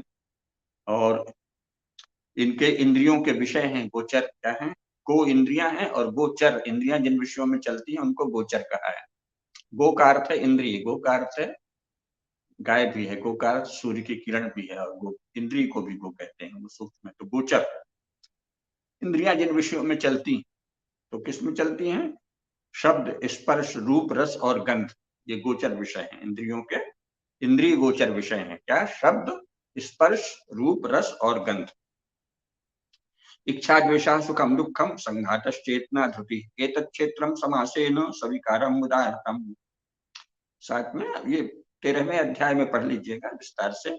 इच्छा, द्वेष, सुख, दुख, स्थूल देह का पिंड, चेतना और धृति। यहाँ चेतना का अर्थ है शरीर और अंतःकरण की चेतन शक्ति जो जानती है, उसके बारे में चेतना है। और धृति जो है वो बताया ही है प्रारंभ में हमने। ये इस क्षेत्र के की शक्ति है और इस क्षेत्र के विकार हैं, इनको भी जानना चाहिए। फिर इसके बाद बताया है कि इसको कैसे जानेंगे, इसको जानने की पात्रता कैसे आती। अमानित्वम मदम्बित्वम अहिंसा शांतिरार्जवम आचार्योपासनम शौचम स्थैर्यम आत्म विनिग्रह। अमानित्वम, निरर्थक अपना दर्प नहीं हो, मान मैं ये हूं मैं वो, अमानित्व रहे। और दम्भ भी नहीं रहे कि मैंने तो बड़ा दान किया, मैं तो बहुत बहुत पुस्तकें पढ़ी, बहुत अच्छे से गाया, बड़ा प्रसिद्ध हुआ, ये मान हुआ, बहुत अच्छा भाषण दिया। अमानित्वम अधम्बित्वम अहिंसा, अहिंसा मैंने बताया कि किसी भी प्राणी के प्रति किसी भी प्रकार का द्रोह भाव न रखना ही अहिंसा है। शांति हो अर्थात क्षमा भाव और सरलता हो, मन वाणी और इंद्रियों की सरलता हो। और जो आचार्य हैं, जो ज्ञानी हैं, जो आपके मार्गदर्शक गुरुजन हैं, उनकी उपासना करिए, उनके पास जाइए, उनको सुनिए, उनका ध्यान से मनन करिए। आचार्योपासनम और शौच, आंतरिक और बाह्य पवित्रता, जैसा मैंने प्रारंभ में कहा, और फिर उसमें स्थिरता का अभ्यास, चंचलता नहीं, और आत्मसंयम। इंद्रियार्थेषु वैराग्यम अनहंकार एव च जन्म मृत्यु जरा व्याधि दुख दोषानुदर्शनम, है ना। तो इंद्रियों के अर्थों में अर्थात इंद्रिय के जो भी विषय हैं, शब्द स्पर्श रूप रसगंध, उनके प्रति अतिशय राग का अभाव होना चाहिए, और अहंकार का भी अभाव होना चाहिए। और ये विचार करना कि जन्म क्या है, मृत्यु क्या है, जरावस्था क्या है, रोग क्या है, ये बारंबार होते हैं, इनके विषय में ज्ञान होना चाहिए। और अशक्तिरन विश्वंग पुत्र दारग्रहादिषु, पुत्र, पत्नी या पति, घर, धन, इनमें मर्यादित प्रीति रहे, लेकिन बहुत ज्यादा मोह नहीं रहना चाहिए। नित्यांचा समचित्तत्वम इष्टानिष्टोपत्तिषु, और प्रिय और अप्रिय की प्राप्ति में सदा ही चित्त का सम रहे। मई चानन्य योगेन भक्तिरव्य विचारिणी विविक्तेश्चैवित्वम मरतिर्जन सदी, और मुझ परमेश्वर में अनन्य योग के द्वारा भक्ति, अव्यभिचारिणी भक्ति का है, जिसमें आपका इधर उधर ध्यान नहीं जाए। ये सब अध्यात्म ज्ञान नित्यत्वम तत्व ज्ञानार्थ दर्शन, अध्यात्म ज्ञान में नित्य स्थिति होनी चाहिए। तो स्वभावो अध्यात्म उच्चते, अध्यात्म क्या है? आत्म और अनात्म का विवेक ही अध्यात्म है। आत्म क्या है और अनात्म क्या है? वस्तुतः मेरा स्वभाव क्या है, मेरा मूल रूप क्या है, जीवात्मा का स्वभाव क्या है, वो परमात्मा का चिदंश है। तो आत्म को जानना, और शेष सब अनात्म है, आरोपण है, उसके पुरुष के भोग के लिए हैं, पुरुष के ऐश्वर्य के लिए हैं, पुरुष की पुरुषार्थता के लिए हैं, पर वो स्वयं पुरुष नहीं। सारे ही भोग क्या है? पुरुषार्थता है। पुरुषार्थता से पुरुष का ऐश्वर्य सिद्ध होता है, लेकिन वो पुरुष नहीं है। आत्म और अनात्म का भेद जानना चाहिए। तत्व ज्ञान इसे ही कहते हैं, तत्व ज्ञान का दर्शन करना चाहिए। यही ज्ञान की यात्रा है, यही ज्ञान की विधि है, यही ज्ञान का मार्ग है। और अगर आप इससे भिन्न चलते हैं तो वो अज्ञान है। तो ज्ञेय क्या है? ज्ञान किसके लिए है? ज्ञान के द्वारा ज्ञेय, तो ज्ञेय तो परमात्मा ही ज्ञेय। ज्ञेयम यत्तत् प्रोक्ष्यामि यद् ज्ञात्वा अमृतम अश्नुते अनादिमत् परम ब्रह्म न सत्य न सदुच्यते। ज्ञेय क्या है? तो वो कहते हैं ये जो ब्रह्म है, परम ब्रह्म, वही ज्ञेय, और वो अनादि है। परम ब्रह्म अनादि है, और वो सद और असत से भी परे। सद और असत तो उसके बाद आते हैं, वो इससे अवर्णनीय।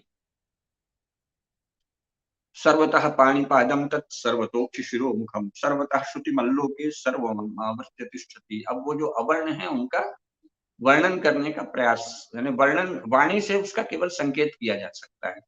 तो भगवान कहते हैं सर्वतः पाणिपादम तत्, सब उसके हाथ और पैर सभी ओर, सब सर्वत्र उसके हाथ और पैर हैं। सर्वतः पाणिपादम तत् सर्वतोक्षि, सर्वत्र उसकी आंखें हैं, सर्वत्र उसके सिर हैं, सर्वत्र उसका मुख है, और सर्वत्र उसके कान हैं, और वो सर्वत्र व्याप्त है। सर्वमावृत्य तिष्ठति, वो सातवें आसमान में नहीं है, सर्वत्र। सर्वेंद्रिय गुणाभासम सर्वेंद्रिय विवर्जितम, संपूर्ण इंद्रियों के विषयों को वही असल में जानता है।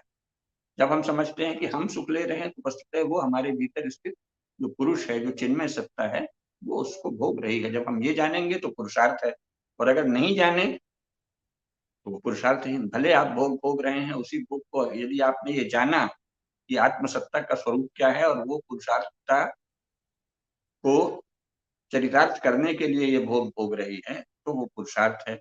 और अगर आप अवश्य भाव से किसी काम में लग गए तो वो पुरुषार्थ नहीं, वो तो आप इंद्रियों के अधीन है, मन के अधीन है। सर्वेंद्रिय गुणाभासम सर्वेंद्रिय विवर्जितम, तो वो सभी इंद्रियों के विषयों को जानते हैं, उनके गुणों को जानते हैं, लेकिन वो किसी इंद्रिय के, आत्मसत्ता भी सभी इंद्रियों के द्वारा पुरुषार्थ सिद्ध करती है। पर आत्मसत्ता स्वयं कोई इंद्रिय नहीं है ना। टाइम क्या हुआ ये देखते रहना चाहिए। तो इसको बाद में और विस्तार करेंगे, लेकिन इसको आप 13वें अध्याय को ध्यान से पढ़ लीजिए। मैं जल्दी जल्दी समाप्त करता हूँ। बहिरंतश्च भूतानाम अचरम चरम एव च, वो सभी प्राणियों के भीतर भी है और बाहर भी है। ये जो केवल अंतर्यामी भी नहीं है और केवल बाहर, ये वो अक्सर हम देखते हैं फिल्मों में और सब जगह हुआ है, ये ऊपर वाले, तो ऊपर वाला नहीं है भगवान। वो ऊपर वाला कोई अल्लाह होगा, ऊपर वाला कोई गॉड होगा। जब आप ऊपर वाला कहते हैं तो इसका मतलब आप इस्लाम या ईसाइयत से प्रभावित है। ऊपर वाले, ये क्या है? इसका मतलब आपकी चेतना में इस्लाम और ईसाइयत घुस चुकी, बुद्धि घुस चुकी। अल्लाह या गॉड ऊपर होंगे, परमात्मा ऊपर नहीं है। परमात्मा ऊपर भी है, नीचे भी है, दाएं भी है, बाएं भी है। सर्वतः पाणिपादम तत् सर्वतोक्षिशिरोमुखम सर्वतः श्रुतिमल्लोके सर्वमावृत्य तिष्ठति। तो सर्वत्र है, यही है, अभी है, हमारे पास ही है। हमने उसको अपने मल के कारण बाधित कर रखा है कि उसका प्रकाश हम तक आए। अपना मल हटा देंगे तो उसका प्रकाश आ जाएगा। तो इसीलिए तुलसीदास ने क्या कहा? अंतर्जामी होते बड़ बाहिर जामी है राम।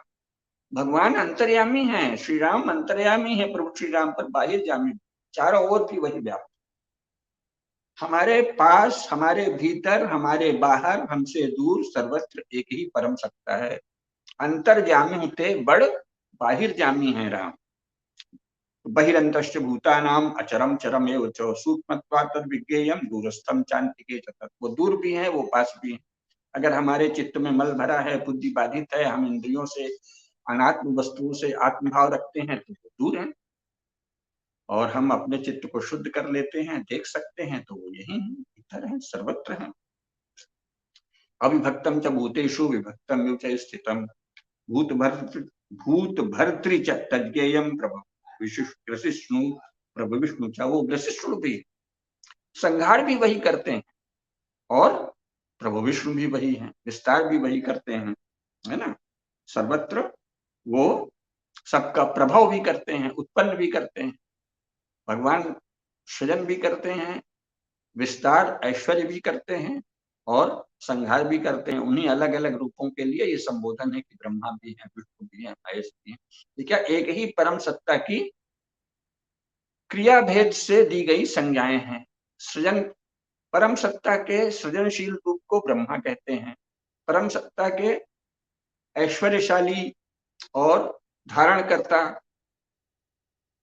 भरण पोषण करता रूप को विष्णु कहते हैं। और परम सत्ता के संहारकारी और कल्याणकारी रूप है शिव। संहार भी शिव है, कल्याणकारक। आपके भीतर जो कुछ अशुभ है, अशुभ है, उसका संहार होना ही चाहिए, इसी में आपका कल्याण। पृथ्वी में जो अधर्म बढ़ जाए उसका संहार होना ही चाहिए, इसी में पृथ्वी का कल्याण है। वो है ना, भूमि बिचारी गोतनधारी, गाय का रूप धरकर पृथ्वी जाती है और भगवान से विनती करती है, तो पृथ्वी से अधर्म का नाश हो, अधर्म का संहार हो, इसमें शिव तत्व है, इसमें कल्याण। ग्रसिष्णु प्रभु विष्णु च, भगवान ग्रसिष्णु भी हैं और प्रभु विष्णु भी हैं। वो पैदा भी करते हैं, ग्रसते भी हैं और विस्तार भी करते हैं। भूत भर्तृ भी हैं, भूतों का, सभी प्राणियों का, सभी जीवों का भरण पोषण भी वही करते हैं। सबके वास्तविक भर्ता, पति आदि को भर्ता कह दिया है सुविधा के लिए। पति क्या भर्ता है? अपना काम कर रहा है। असली भर्ता, सबके भर्ता कौन है? भगवान है। सबके पति एक ही है, पुरुष के भी, हमारे भी पति वही हैं। और हमारी माता के, बहन के, बेटी के, पत्नी के, सबके पति वही, एक ही पति है सबका। भाई के, चाचा के, ताऊ के, पिता के भी, सबके पति एक ही। भूत भर्तृ च, भगवान ही सबके भर्ता है। इस सृष्टि, इस संपूर्ण पृथ्वी का, संपूर्ण सृष्टि का, संपूर्ण ब्रह्मांड का एक ही भर्ता है। असली पति तो एक ही है, असली नाथ तो एक ही है, जगन्नाथ लोकपति। बाकी सब तो ठीक है, सुविधा के लिए कह देते हैं। लेकिन अगर ये भूल गए कि ये केवल सुविधा के लिए एक उपाधि है, अगर किसी ने सचमुच मान लिया कि मैं अपनी पत्नी का भर्ता हूं, तो वो तो मूर्ख है ना। आप भर्ता नहीं है, क्योंकि भगवान सबके भर्ता हैं। तो पत्नी आदर पूर्वक आपको भी भर्ता कह देती है एक लोक व्यवहार के लिए। आपको स्वयं ये भाव नहीं रखना चाहिए कि मैं भर्ता हूं। अगर आपने स्वयं भाव रखा तो आप आसुरी प्रवृत्ति में चले गए। पत्नी अगर कहती है कि आप हमारे भर्ता हैं, तो ये उसकी दैवी प्रवृत्ति है, उसका बड़प्पन है, वो ईश्वर का स्मरण करते हुए अगर करती है। ये याद रखती है कि असली भर्ता, पत्नियों, स्त्रियों को, बहनों, बेटियों, माताओं को भी ये सदा याद रखना चाहिए कि असली भर्ता एक ही है। हम ये जो भर्ता कह रहे हैं, हम ये जो पति कह रहे हैं, हम ये जो संबोधन कह रहे हैं, ये सीमित अर्थ में सत्य है। और फिर इसके अतिरिक्त वो लोकाचार है। कौन किसका पति है? वस्तुतः कोई पति नहीं, एक ही पति है, जगन्नाथ, लोकपति, ब्रह्मांडपति, विश्वपति, सब एक ही पति हैं। हम आपका आदर देने के लिए आपको पति कह रहे हैं। ये वास्तविकता तो ये है, पत्युर्नो यज्ञ संयोगे, आप इस जीवन यज्ञ में हमारा साथ देते हैं, इसलिए आप पति हैं। पत्नी पति कहे ना, पति देव को कहीं घमंड हो जाए कि मैं पति हूं, तो वो महामूर्ख है। उनमें आसुरी, उनमें दम्भ आ गया है, उनमें राक्षसत्व आ गया है। यज्ञ के संयोग, ये जो जीवन यज्ञ है, गृहस्थी का भी एक यज्ञ है, उसको चलाने के लिए आप साथ दे रहे हैं, इसलिए आप पति हैं। और आप साथ दे रहे हैं इसलिए आप पत्नी हैं, अन्यथा कौन किसका पति और कौन किसकी पत्नी? एक ही पति है संपूर्ण सृष्टि का। भूत भर्तृच, संपूर्ण प्राणियों का भर्ता एक ही है, ये गीता कहती है। भूत भर्त तज्ञेयम विष्णु प्रकृष्ण च ज्योतिषामपि तज्ज्योति तमसः परम उच्यते, वो ज्योतियों की भी ज्योति है। ज्ञानम ज्ञेयम ज्ञान गम्यम हृदय सर्वस्य विष्ठितम, सभी के हृदय में वही विराजमान है, विशेष रूप से स्थित है। विष्ठितम, हृदय में विशेष रूप से वही स्थित है, और वही ज्ञान भी है, वही ज्ञेय भी है, और वो ज्ञान गम्य भी है। इसकी मीमांसा फिर कभी करेंगे। इति क्षेत्रम तथा ज्ञानम ज्ञेयम चोक्तम समास्तः मद भक्त एतद् विज्ञाय मद भावाय उपपद्यते। 2-3 श्लोक और याद दिला दें जिनका आपको मनन करना चाहिए। उपदृष्टानुमंता च भर्ता भोक्ता महेश्वरः परमात्मेति चाप्युक्तो देहेस्मिन् पुरुषः परः। इस देह में जो परमात्मा है, उनके क्या नाम है? उपदृष्टा, वो साक्षी हैं। आप जो भी कर्म करते हैं, एकांत में करते हैं, चित्त पर करते हैं, पुण्य कर्म करते हैं, कोई संसार में आपको श्रेय नहीं दे रहा है, आप निश्चिंत रहिए। उपदृष्टा सर्वत्र विद्यमान है परमात्मा। प्रत्येक कर्म आप इसलिए करिए कि वो आपका कर्तव्य है, धर्म भाव है। भगवान वेदव्यास ने भी क्या कहा है? माता पितृ शास्त्राणि पुत्र दारा शतानि च संसारेश्वर भूतानि यान्ति यास्यन्ति च परे हर्षस्थान सहस्राणि भयस्थान शतानि च दिवसे दिवसे मूढ़म आविशन्ति न पंडिताः न जातु कामान् न भयान् न लोभान् धर्मं त्यजेत् जीवितश्चाप्येतो धर्मो नित्यः सुख दुःखस्तु नित्यः जीवो नित्यः हेतुरस्यत्व नित्यः। धर्म ही नित्य है। धर्म भाव से आप जो कर्म करते हैं, आपको यश नहीं मिल रहा है, कोई और आपको झूठा आरोप भी लगा रहा है, तो उसका जो आवश्यक प्रतिवाद है वो समाज में करिए। ये भी नहीं है कि आप उसको सहन करिए, ये सब कुछ नहीं कहा गया है ईसाइयों वाली बात। कोई आपको झूठा आरोप लग रहा है तो आप उसका प्रतिवाद कीजिए, उसको दंडित कीजिए, वो लोक यात्रा के लिए आवश्यक है। लेकिन मन में दुखी नहीं होइए, क्या करें, हमने तो इतना अच्छा काम किया, ये हमको ऐसे कह रहा है। मन में दुखी मत होइए, उसका प्रतिवाद करिए, उसका खंडन करिए, उसको आवश्यक दंड मिले ये भी करिए, लेकिन मन को सदा प्रफुल्लित रखिए। कोई आपकी निंदा कर रहा है तो भी आप प्रफुल्लित रहिए, पर इसका यह अर्थ नहीं है कि निंदक को क्षमा कर दीजिए। ये क्षमा योग्य है जितना, बस उतना ही क्षमा करिए, अन्यथा उसे दंडित करिए, ये दंडित करने का प्रयास करिए। ये भी देखिए, हिंदू धर्म ये जो ईसाइयों के बहुत से भाव आ गए हैं लीजिए से, वो नहीं सिखाता।